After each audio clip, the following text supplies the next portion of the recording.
Hey, this is JJ with Plant Based Coaching, helping women over 30 lose weight, tone up, and have the health that they deserve with a more plant based diet and who's trying to cut back on meat. And today we're gonna be breaking down an email from a viewer to see what she should do differently in order to start losing weight again. Okay, so I'm gonna break this down. She's saying, "Hey JJ, I'm 47 years old and I've been eating mostly plant based for about 4 years now. Congratulations, that's a great start. I originally lost around 15 pounds when I first started.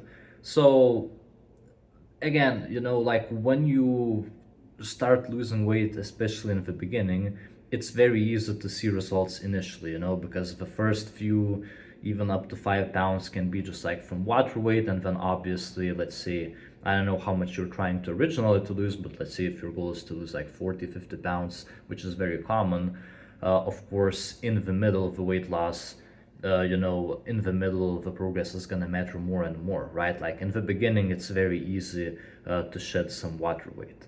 But for the past year, I've been completely stuck, and honestly, I've even gained about 8 pounds back. Okay, so this to me just tells that the strategy was not sustainable long term, right? Because again, in the beginning, you can just like cut back on portions, make some changes, and get some quick wins, which is very common with women.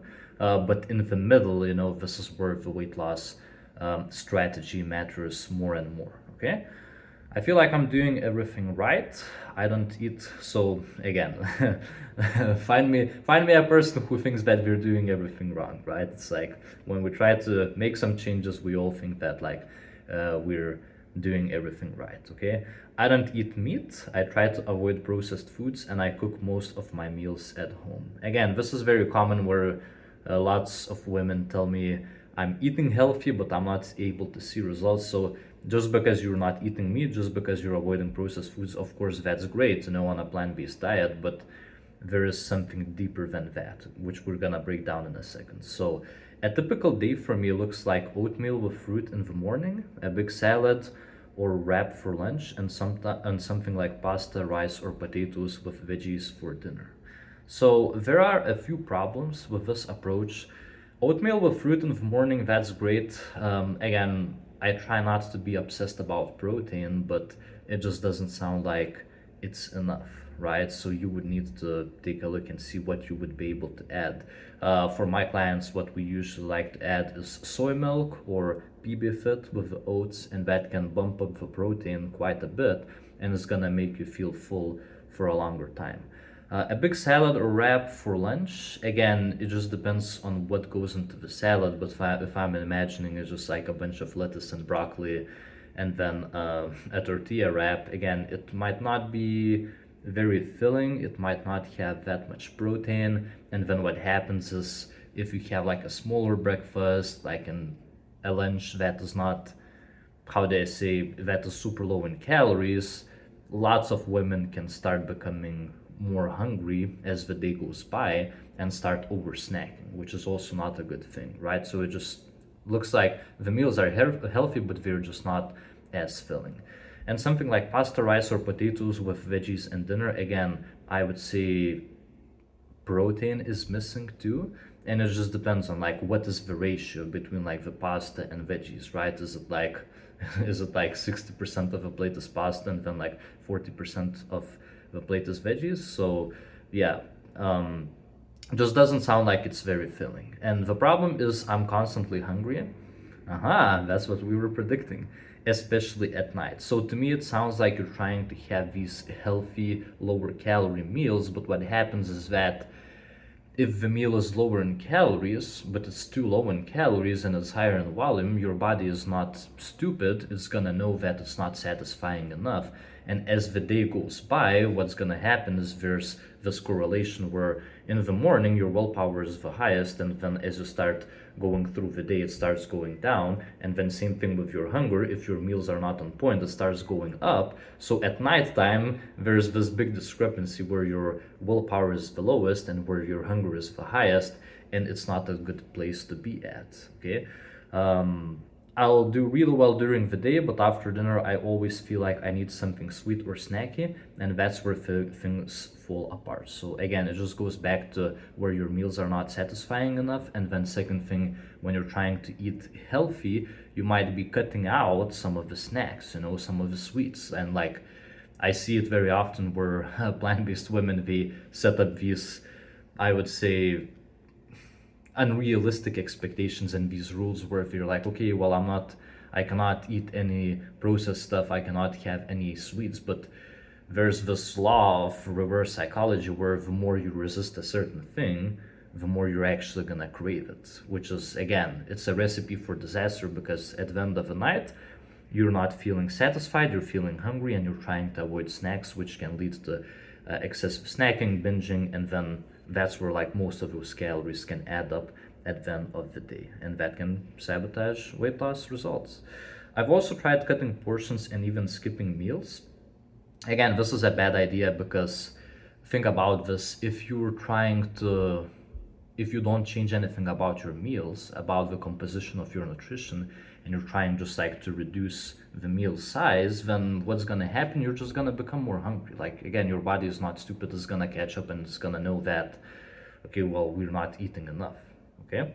But then I just feel exhausted and end up overeating later. So it just goes back to the meals, they're not hitting certain numbers in terms of calories, carbs, protein, fat, and overall micronutrients, right? Because if the meals were filling, if the meals were tailored around what your body wants, what your body actually needs, then you would have more energy, you would not feel as hungry, you wouldn't be snacking, and you would have consistent energy levels throughout the day, which is very important for you when you go to work, obviously, to perform the tasks correctly. And then if you decide to work out in the morning or in the evening, that's also super important.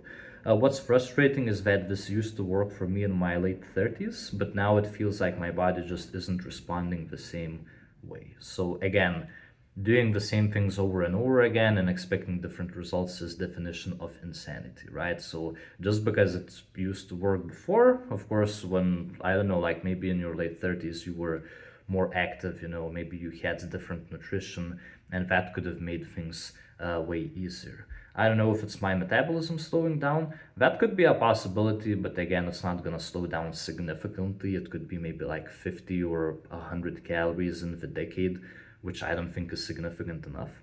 Or hormones, again, I wouldn't say that's significant or what, but I feel stuck and honestly a bit defeated.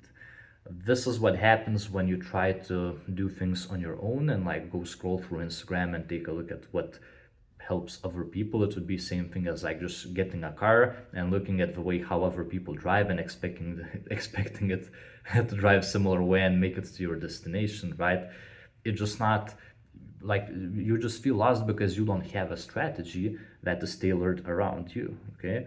I don't want to go back to eating meat, but I also don't want to keep gaining weight like this. Yeah, I think a lot of women hit this point where they're like, well, I don't know, maybe I should start eating meat. Again, meat is not gonna like magically solve your issue, right? You can get more than enough protein from plants. And she says, do you have any advice on what I might be doing wrong? So again, as I mentioned, I've been pointing out those things. You would just need to take a look at your meals. You would need to add more protein. You would need to know how much of what to eat. I wouldn't advise just like to go and try to count calories, because again, trying to count calories, it would be same thing as like getting in the car, putting on a GPS and trying to drive your car to the destination. But if you don't know how to navigate that car on every stop and how much gas to put in every gas station, it's not gonna work. So at the end of the day, if you're a woman who's 47 years old, you're in your 40s, to me it sounds like you're doing pretty well at your career, which means that you have other responsibilities in your life, but you don't have enough time, right, to go through this trial and error. And I'm pretty sure it sounds like you're like tired of experimenting with your body, right? So it's just gonna come down to having a personalized approach. That's why so many successful women are able to hire a coach who's able to sit down with them and take a look. Hey, so this is what your week actually looks like. This is what you like to eat. This is what you don't like to eat. And these are gonna be the specific meals that we're gonna plan around your schedule, knowing how much time do you have to make for the food, right? What meals are gonna actually satisfy you, how much protein, carbs, and fat, how long to prepare them. All of this stuff can be figured out, right? So at the end of the day, if you decide to get something customized, that's where you're gonna see the best results possible, as opposed to just like, going on the internet, right? So I hope this helps. Again, I'm not able to solve your whole issue just like that, because that's why you have to hire a coach. That's why I don't do just like one-off consultations, because it's a reoccurring thing, right? You decide to lose weight, you cannot just get some piece of advice and then be successful. It's a reoccurring process, because even with the meals that you start the first week, it's not going to be the same meals that you're going to be eating on week 4 or week 8, right? You need to have somebody who's going to design a specific plan for you and going to keep tweaking it, right? That way you're able to see results on a weekly basis, and on top of that, keeping you accountable, right? So if you're somebody who's watching this and who wants to help with that, feel free to comment below, this video, or feel free to schedule a call with me, or you can also send me a message at PBM Coach. And then if you have any other questions, you can feel free to, again, write me an email with your situation, and I'll see how I can help.